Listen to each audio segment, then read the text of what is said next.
Urinary system. This is in continuation with the previous video, and this video is for GNM first year and BSc first year. Ureters. तो पिछले video में हमने kidneys पढ़ा. अब kidneys के बाद हम आते हैं यूरिटर्स पे. Ureters carry urine from the kidneys to the urinary bladder. Ureters क्या करते हैं? यूरिन को किडनी से यूरिनरी ब्लैडर तक लेकर आते हैं. They are about 25 to 30 centimetre long with the diameter of approximately 3 mm. तो ये कितने के होते हैं? 25 से 30 सेंटीमीटर लॉन्ग होते हैं ये, with the diameter of approximately 3 mm. कितने डायमीटर के होते हैं? 3 mm के होते हैं. The ureter is continuous with the funnel shape renal pelvis. Renal pelvis से नीचे, जब रीनल पेल्विस से कंटिन्यूस होता है यूरिटर और फिर नीचे आकर ये यूरिनरी ब्लैडर को यूरिन देता है. The walls of the ureter consist of 3 layers of tissue. तो यूरिटर्स के वॉल में 3 layers ऑफ टिश्यूज होते हैं. Outer fibrous capsule, middle muscular layer, inner mucosa of transitional epithelium. अब ये जो ट्रांसिशनल एपिथेलियम है, ये सारे ही ये पूरे एक्सक्रीटरी सिस्टम के जो इनर लेयर है उसमें ट्रांसिशनल एपिथेलियम ही होता है. आउटर फाइब्रस लेयर होता है, मिडिल मस्कुलर लेयर और इनर ट्रांसिशनल एपिथेलियम. ये यूरिटर्स हैं, किडनी से यूरिन को लेकर आ रहे हैं. रीनल पेल्विस से नीचे कंटिन्यूस होते हैं यूरिटर्स और फिर ये यूरिनरी ब्लैडर में यूरिन को पास कर देते हैं. Peristalsis propels the urine along the ureter. अब पेरिस्टाल्सिस क्या है? पेरिस्टाल्सिस जैसे हमारे डाइजेस्टिव ट्रैक्ट में भी पेरिस्टाल्सिस होता है. पेरिस्टाल्सिस मतलब मसल कॉन्ट्रैक्शन और relaxation, rhythmic movement of the muscles. जो मसल लेयर है, जो सेकेंड लेयर है यूरिटर्स की, जो मसल लेयर है वो कॉन्ट्रैक्ट होते हैं और रिलैक्स होते हैं, सिकुड़ते हैं और रिलैक्स होते हैं, और उसकी वजह से जो यूरिन है वो नीचे जाता है यूरिटर्स से, और फिर यूरिटर से नीचे जाने के बाद वो यूरिनरी ब्लैडर में आकर इकट्ठा हो जाता है. Peristalsis purse occur several times per minute, increasing in frequency with the volume of urine produced. और हर मिनट में, हर थोड़ी थोड़ी देर में पेरिस्टाल्सिस होता है.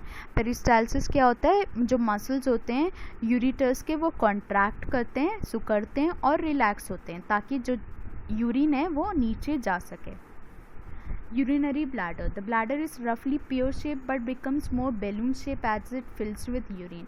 ऐसे तो ब्लैडर प्योर शेप का होता है, लेकिन जैसे जैसे उसमें यूरिन भरता जाता है तो वो एक बैलून शेप का हो जाता है. The bladder opens into urethra at its lowest point the neck.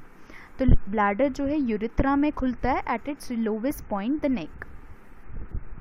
The peritoneum covers only the superior surface before it turns upward, as the parietal peritoneum lining the anterior abdominal wall.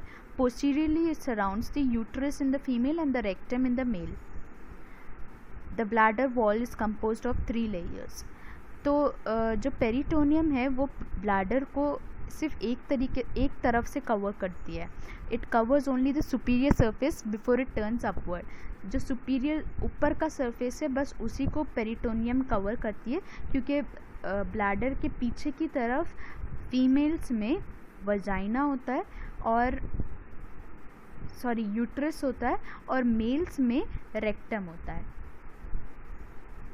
The bladder is composed of 3 layers. और bladder में भी 3 layers of tissues हैं.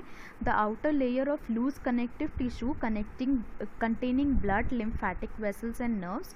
जो outer layer है वो connective tissue से बना हुआ है और इसमें ब्लड, लिम्फैटिक वेसल्स और नर्व्स होते हैं. मिडिल लेयर में स्मूथ मसल्स होते हैं और इन मसल्स को हम बोलते हैं डिट्रसर मसल्स. ये बहुत इंपॉर्टेंट है, ये कभी कभी MCQs में आ भी जाता है. डिट्रसर मसल्स कौन से होते हैं? डिट्रसर मसल्स वो होते हैं जो ब्लैडर के मसल्स होते हैं. इनर लेयर्स में ट्रांसिशनल एपिथेलियम होता है. Total capacity of the bladder is about 600 ml. तो ब्लैडर की कैपेसिटी कितनी होती है? 600 ml कैपेसिटी होती है ब्लैडर की. और ब्लैडर में 3 ऑरिफिसेस होते हैं, मतलब 3 ओपनिंग्स होती है ब्लैडर में. 2 ओपनिंग्स तो यूरिटर की होती है और एक ओपनिंग होती है यूरिथ्रा की, इंटरनल यूरिथ्रा. और ये जो दो ओपनिंग, ये जो तीनों ओपनिंग है, ये एक ट्रायंगल सा शेप बनाती है या फिर ट्राइगोन बनाती है। यहाँ पे आप देख सकते हैं पेराइटल पेरिटोनियम, पेरिटोनियम ऊपर से कवर कर रहा है ब्लैडर को, एक तरफ से पेरिटोनियम कवर करता है। ये यूरेटर्स है, ये डिटर्सम मसल्स है, जो मसल्स होते हैं ब्लैडर के, और ब्लैडर के अंदर रूगे होते हैं। रूगे मतलब बहुत सारे फोल्डिंग्स होते हैं। जब इसमें यूरिन कम होता है तो ये फोल्डिंग्स होते हैं, और जब यूरिन से भर जाता है तो ये फोल्डिंग स्ट्रेच होकर ये एक बैलून शेप में बन जाता है। और ये 3 इसके ऑरिफिसेस हैं। 3 ऑरिफिसेस मतलब 3 ओपनिंग है। 2 ओपनिंग तो यूरेटर्स की है, ये 2 ओपनिंग यूरेटर्स की है, और एक ओपनिंग जो है इंटरनल यूरेथ्रल स्फिंक्टर की है। अब ये जो ब्लैडर है, ब्लैडर में इंटरनल यूरेथ्रल स्फिंक्टर ब्लैडर के नेक पे होता है। This is known as the neck. ये ब्लैडर का नेक है। ब्लैडर की नेक पे होता है इंटरनल यूरेथ्रल स्फिंक्टर। अब जब इसमें बहुत सारा यूरिन फिल हो जाता है तो ये दोनों जो ऑरिफिस है ये क्लोज हो जाते हैं, ताकि और यूरिन ना आ पाए और यूरिन वापस भी ना जा पाए। इसीलिए ये दोनों ऑरिफिस क्लोज हो जाते हैं, ये दोनों ओपनिंग क्लोज हो जाती है। जब यूरिन इसमें ये पूरी तरीके से यूरिन से फिल हो जाता है तो ये दोनों ओपनिंग क्लोज हो जाती है और ये ओपनिंग खुल जाती है, ताकि यूरिन एक ही डायरेक्शन में जाए और वापस से यूरेटर्स में ना जाए। और ये एक ट्रायंगुलर शेप बनाता है, तो इसीलिए इसको बोलते हैं ट्राइगोन।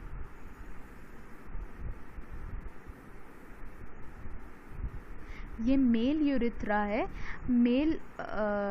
मेल्स में क्या होता है कि मेल्स का यूरेथ्रा ज़्यादा बड़ा होता है। यहाँ पे आप देखो, ये इंटरनल यूरेथ्रल ऑरिफिस है। इंटरनल यूरेथ्रल ऑरिफिस मतलब यूरेथ्रा की 2 ओपनिंग होती है, एक तो इंटरनल ओपनिंग होती है और दूसरी होती है एक्सटर्नल ओपनिंग। ये इंटरनल यूरेथ्रल ऑरिफिस है, ये एक्सटर्नल यूरेथ्रल ऑरिफिस है। तो इंटरनल यूरेथ्रल ऑरिफिस से एक्सटर्नल और यूरेथ्रल ऑरिफिस तक ये जो लेंथ होती है, ये लेंथ मेल में होती है 18 to 20 सेंटीमीटर, और फीमेल्स में ये लेंथ होती है 4 सेंटीमीटर। बस 4 to 6 सेंटीमीटर्स ही लेंथ होती है ये, और ये लेंथ बहुत ही छोटी होती है फीमेल्स में, और मेल्स में बहुत बड़ी होती है, 18 to 20 सेंटीमीटर्स की होती है। मेल में जो यूरेथ्रा है, यूरेथ्रा के 2 काम होते हैं। एक तो यूरिन को ये लेके जाता है, और दूसरा ये स्पर्म्स को भी लेके जाता है। तो इसीलिए मेल्स के यूरेथ्रा हम दोनों जगह पढ़ेंगे, रिप्रोडक्टिव सिस्टम में भी पढ़ते हैं, यूरिनरी सिस्टम में भी पढ़ते हैं। लेकिन जो फीमेल यूरेथ्रा है वो छोटा ही होता है, और इसका एक ही काम होता है, ये होता है कि यूरिन को एक्सपेल करना from the bladder to the outer environment. Urethra is a canal extending from the neck of the bladder to the exterior. तो neck of the bladder से urethra क्या है? It is a canal. Canal मतलब कि एक passage है। urethra एक passage है जो neck of the bladder से होते हुए नीचे तक आता है। ये neck of the bladder है, neck of the bladder से start होकर ये नीचे तक आता है। ये एक passage है। To the exterior, at the external or urethral orifice. तो ये नेक ऑफ द ब्लैडर से होते हुए एक्सटर्नल यूरेथ्रल ऑरिफिस तक आता है urethra. It is longer in males than in females. तो फीमेल्स में ये छोटा होता है, मेल्स में ज़्यादा बड़ा होता है। The female urethra is about 4 centimetre and 6 mm in diameter. 4 centimetre बड़ा होता है फीमेल यूरेथ्रा, 6 mm होता है डायमीटर में। The male urethra is about 18 to 20 centimetre long. The external urethral orifice is guarded by the external urethral sphincter, which is under voluntary control. तो जो external urethral orifice होता है वो external urethral sphincter से guarded है, और जो कि voluntary control में है। स्फिंक्टर्स क्या होते हैं? स्फिंक्टर्स मसल्स होते हैं जो कंट्रोल करके रखते हैं। यहाँ पे भी मसल है, इंटरनल यूरिथ्रल ओरिफिस में भी मसल्स होते हैं जिन्हें हम बोलते हैं इंटरनल यूरिथ्रल स्फिंक्टर। यहाँ पे भी मसल्स होते हैं जो जिन्हें हम बोलते हैं एक्सटर्नल यूरिथ्रल स्फिंक्टर। अब स्फिंक्टर्स क्या होते हैं? स्फिंक्टर्स एक्चुअली मसल्स होते हैं जो किसी भी ओपनिंग को क्लोज करके रखते हैं, क्लोज या ओपन करते हैं। तो यहाँ पे जो मसल्स होते हैं, यहाँ पे जो स्फिंक्टर्स होते हैं, उनका इनवॉलेंट्री कंट्रोल होता है। इनवॉलेंट्री कंट्रोल मतलब हमारे कॉन्शियस कंट्रोल में नहीं होता ये स्फिंक्टर की ओपनिंग, ये मसल्स की ओपनिंग हमारे कॉन्शियस कंट्रोल में नहीं होती। लेकिन external urethral orifice external urethral sphincter, यहाँ पे जो मसल्स होते हैं इनकी ओपनिंग हमारे कॉन्शियस कंट्रोल में होती है। ये वॉलेंट्री मसल्स होते हैं, ये हम अपने कॉन्शियसली कंट्रोल कर सकते हैं। जब हमें यूरिन फील होता है, जब फील होता है कि हमें यूरिन आ रहा है, तो हम जिस मसल्स को कंट्रोल करके यूरिन को पास करते हैं वो होते हैं एक्सटर्नल यूरिथ्रल स्फिंक्टर। और यहाँ पे जो मसल्स होते हैं वो हमारे कॉन्शियस कंट्रोल में नहीं होते, उन्हें हम अपने आप कंट्रोल नहीं कर सकते, हम खुद से कंट्रोल नहीं कर सकते, वो अपने आप ही कंट्रोल होते हैं, और वो होते हैं internal urethral sphincter. The female has two main layers, outer muscle layer and the inner mucosa। अब यूरिथ्रा के दो लेयर्स हैं, आउटर मसल लेयर है और इनर म्यूकोसा है।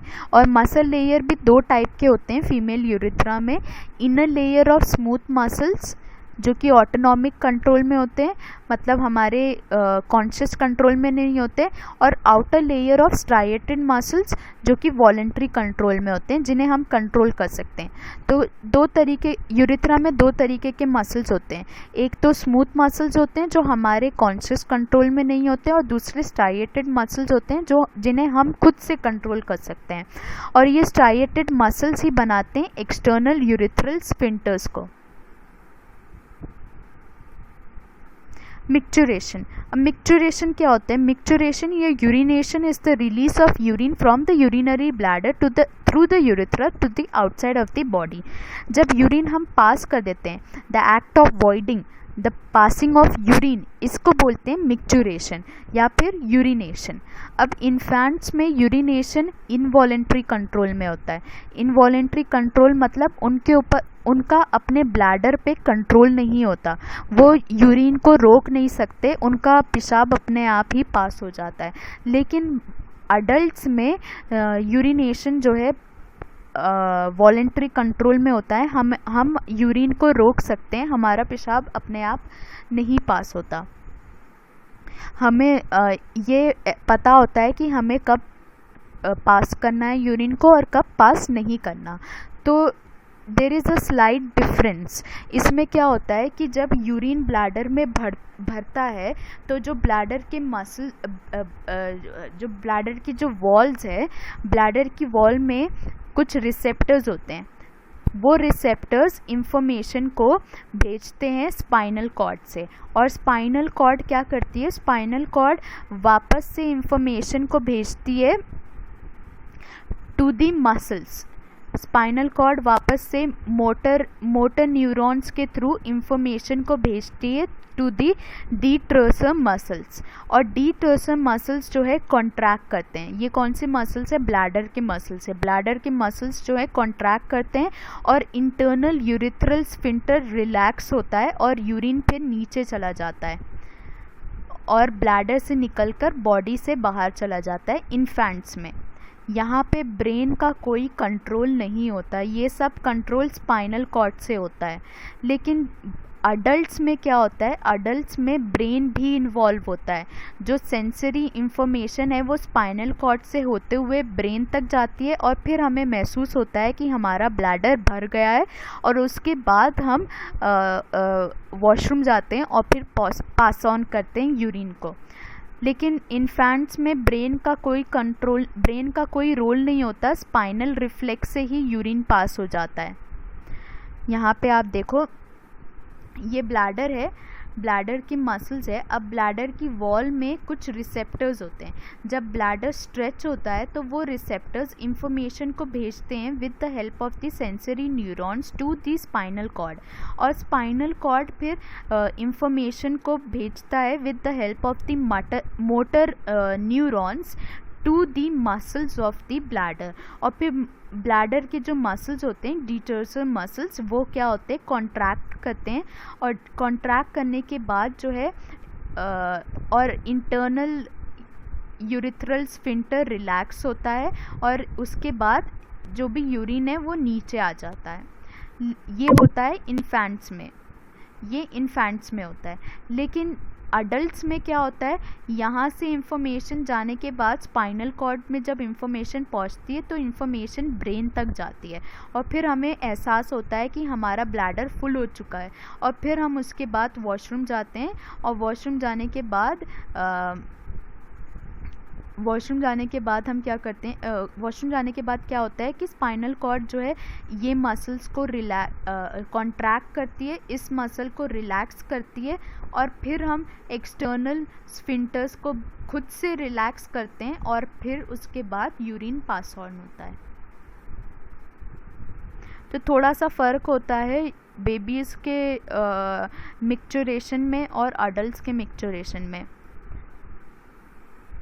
That's all. Thank you.